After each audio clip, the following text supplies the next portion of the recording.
Hello and welcome in. My name is Sarah. I'm a mindset mastery coach, transformational hypnotherapist, and attachment style specialist. In today's video, we are discussing the dismissive avoidant and the beginning and why it felt so faded in the beginning. This is such an important question and something all of my clients have asked me. Why did it feel so good? Why did I feel so connected to this person? Why did it feel so deep in the beginning? It's almost as if you fell from grace because you're lifted on this pedestal by this person. So we're going to talk about that in this video. Very quickly, if you'd like to work with me, you can book a discovery call. It's a free discovery call. There's links below. There's a link to my website as well as a link to the booking system. And if you want to join my Patreon, there's a link to that as well, where we go deeper with bonus content and a lot of healing content, healing exercises, worksheets, etc. So in the beginning, it's often the most confusing. This whole situation with a dismissive avoidant is confusing, but the beginning is very confusing, very perplexing, and it's intoxicating. It's almost like I've had clients say, like, it's like I was addicted. Especially if you have anxious tendencies, anxious ambivalent attachment, then you're likely to feel like the beginning of this relationship was sort of magical. For someone who fears emotional intimacy, the dismissive avoidant, falling deeply and intensely for someone can feel like a paradox. And yet, that's often what happens. These feelings are true. If you ask a dismissive avoidant, an ethical one, these feelings are true and real for them in the beginning. It's not that they were putting on an act. It's not that they were trying to be what you wanted or needed them to be. That's more narcissistic. It's that they really felt these things and they thought, this time it will be different. This one's different. It's not that they think I'm different, because remember, there's not a lot of self-reflection from previous relationships. It's that they think this one's different. You're going to be the different one. You're going to be the one that mends all their wounds. You're going to be the one that they don't get angry at, that they don't scream at. You're going to be the one that they don't feel like they need to leave, that they don't feel like they need to have their space from. They think it's going to be different. So this is what they're telling themselves in their mind, and it's very exciting for them in the beginning.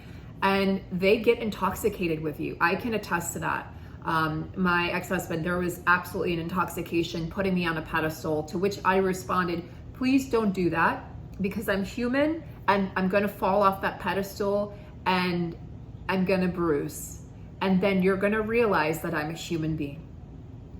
So let's break down why your dismissive avoidant might have called you the soulmate, the one they were always looking for, you're the love of my life, etc., and why you likely felt such a deep pull to this person in the beginning. Number one, I'm going to go over three main points here. Number one, you activated something profoundly powerful in them, usually something that they would avoid. So dismissive avoidants often go through life pretty emotionally guarded, right? Like you can sense the wall from a mile away.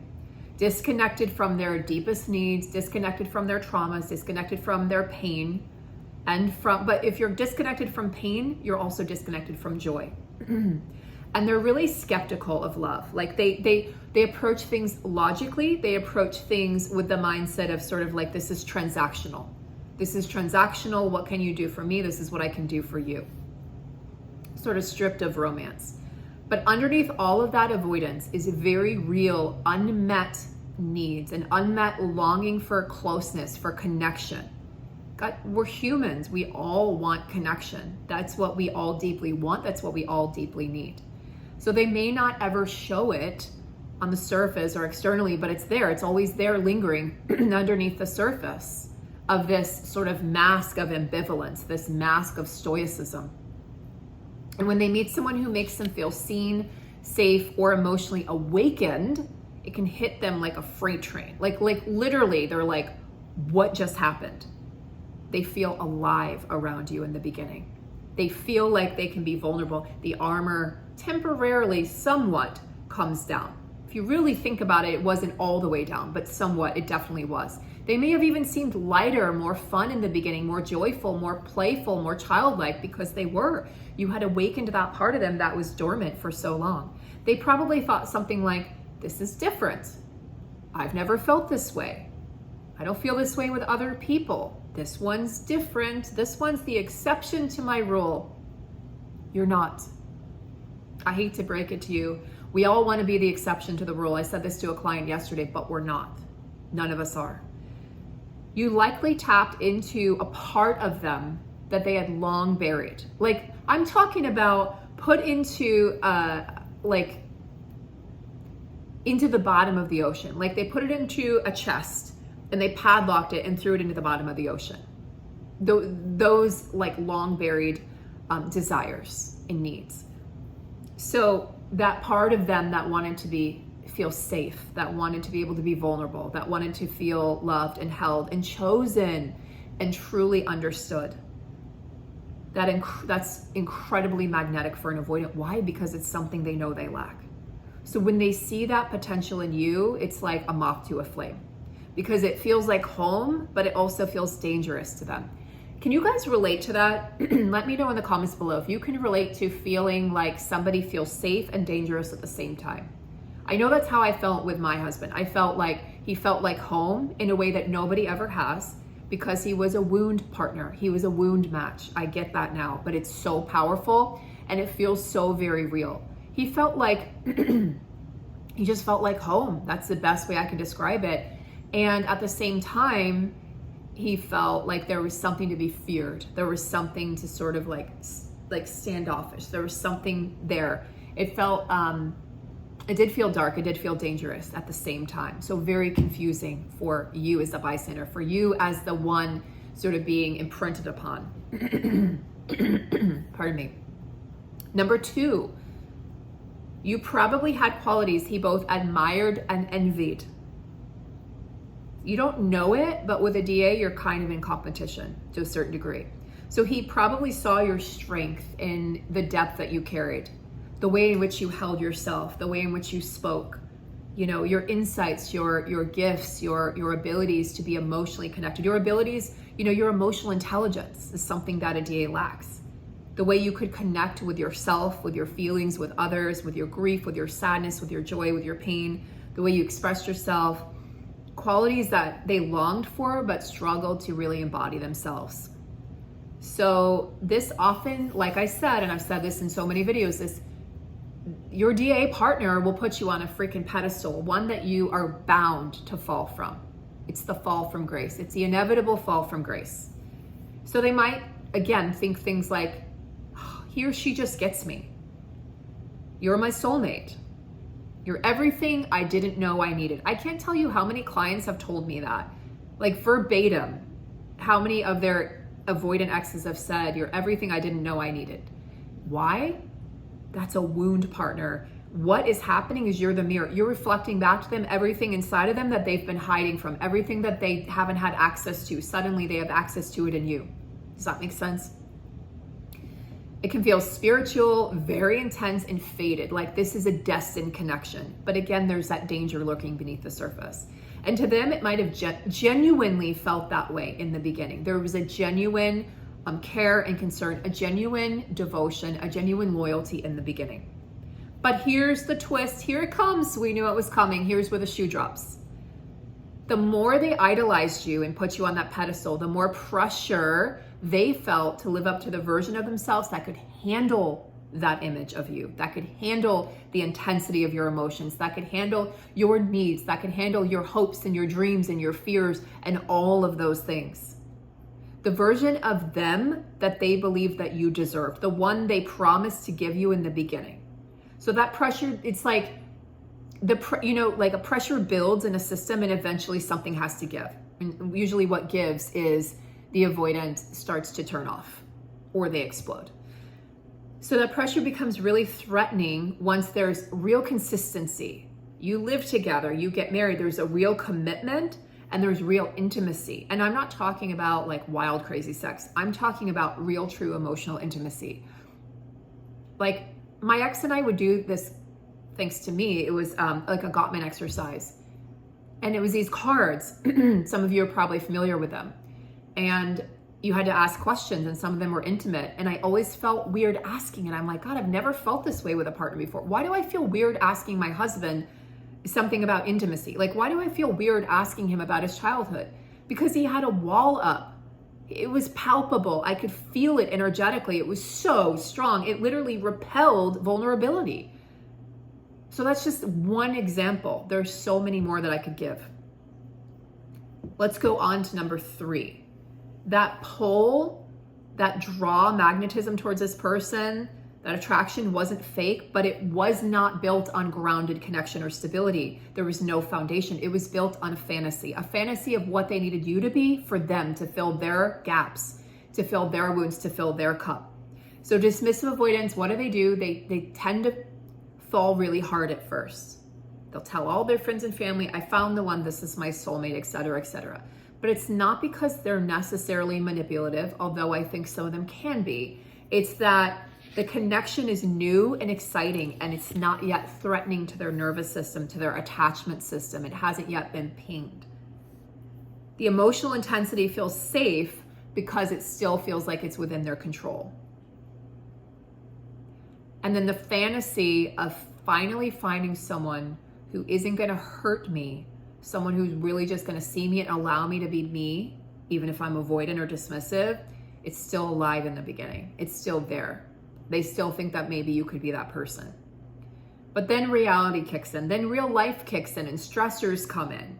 And you get hit over the head, the refrigerator breaks, an animal gets sick, there's an emergency in the family, something happens, someone loses their job, something happens. They cannot handle that kind of stress, which requires cooperation and partnership and true emotional intimacy to get through things like that together. So when you needed consistency, when you needed emotional availability, right, to have those tougher conversations or even healthy repair during conflict, they start to retreat. And that deep pull that was once felt on both sides turns into silence, sometimes gaslighting, emotional distance, stonewalling, and maybe even they rewrite the narrative. This is when it starts, sort of the knife starts to twist and you feel it. Maybe I got it wrong is what they start thinking, the DA. Maybe we weren't as close as I thought. Maybe they weren't really that special. This is where they start to think these things, and this is sort of like the point of no return for the DA, because you've already fallen from the pedestal. So the question, the burning question is, were they lying when they said that, I was the love of their life and I was their soulmate and they saw, us getting married, etc.? Was my husband lying when he asked me to marry him and married me and said his vows in tears? I don't know. I don't think so. I think he felt them and meant them at the time. I really do. So most likely they did mean it at the time. The intensity was real. And that bond did feel really deep to them. In fact, soul deep. It felt like it was destined. But they just didn't have the emotional tools or capacity to sustain it long term. They just didn't. They lacked that. And that's what makes this relationship so disoriented, because the beginning feels destined.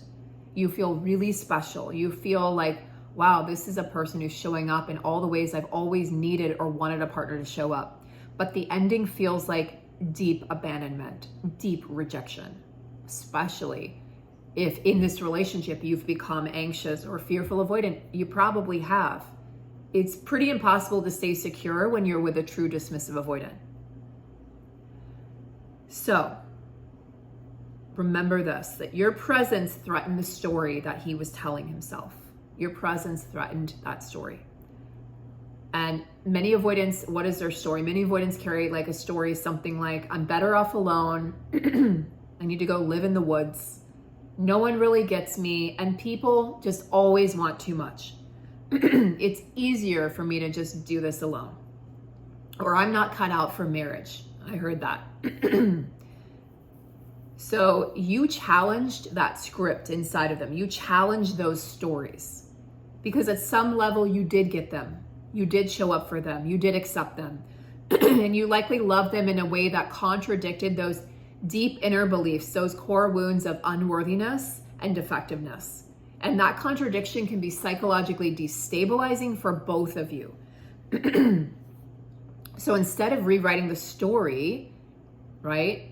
Instead of rewriting it to make it actually a happy ending for them, like, oh, I do deserve love and I do want to be in a partnership and I can do this, they instead sabotage the relationship so that old narrative inside of them could stay alive, could stay intact. I'm losing my voice, guys. But I hope that this video has helped you understand what happened in the beginning, why it was so intense, why it felt like destiny and fate, and why you're now feeling like you got dropped on your behind on the concrete, because you did. And it's very destabilizing to go from being the center of someone's universe to literally not existing to them, to being discarded. It's very destabilizing to your sense of self, especially if your sense of self was fragile from the beginning, or if you were vulnerable from the beginning. And 9 times out of 10, if you get involved with a dismissive avoidant, you were in some way fragile. You were emotionally fragile, even if you didn't know it, right? And it could have just meant that there were unhealed wounds and trauma that needed to be addressed. So we don't really know until we have that mirror in the relationship being held up to us, that we can really examine those wounds and examine why we've attracted these types of partners, why this was so, because if you think about it, if you just slow down with someone at the beginning, first of all, if you try to slow a DA down, it's probably not going to work. They're probably going to go find a willing partner. They're going to be like, oh, that fantasy will be shed pretty quickly. But when you're vulnerable and you're excited and eager to be loved, to be desired, it feels so good. So of course it makes sense that you would fall for this. Then they're like, oh, there's a willing partner, there's a willing participant, so this must be real. But remember, it's not grounded in reality. It's grounded in a fantasy that, by the way, they can never fulfill. I don't care if they look happy. If it's a true avoidant and they haven't done their work, they are not happy. It's another fantasy that they are playing out. So take good care, guys, and let me know in the comments below how this resonated, how this hit, whether you feel like you're the avoidant, you feel like you're the partner of the avoidant, or ex-partner of the avoidant. And please like, share, subscribe, and do all those good things, because it helps the channel grow organically, and that's how I've always grown my channels. Thank you very much, guys, and I look forward to seeing you guys over on Patreon. All those links are below, and in my upcoming online course that I have this summer, as well as a live course that I will be launching this summer. Very, very excited. And it's all about finding love again, finding the love that starts with yourself, repairing and healing from this horrible, devastating breakup and the pain that's left in the wake of the breakup, and coming back to yourself, reclaiming your power. I'm so excited to launch that. So stay tuned, guys. Make sure you subscribe to the channel so you'll receive all the updates, and I'll see you soon.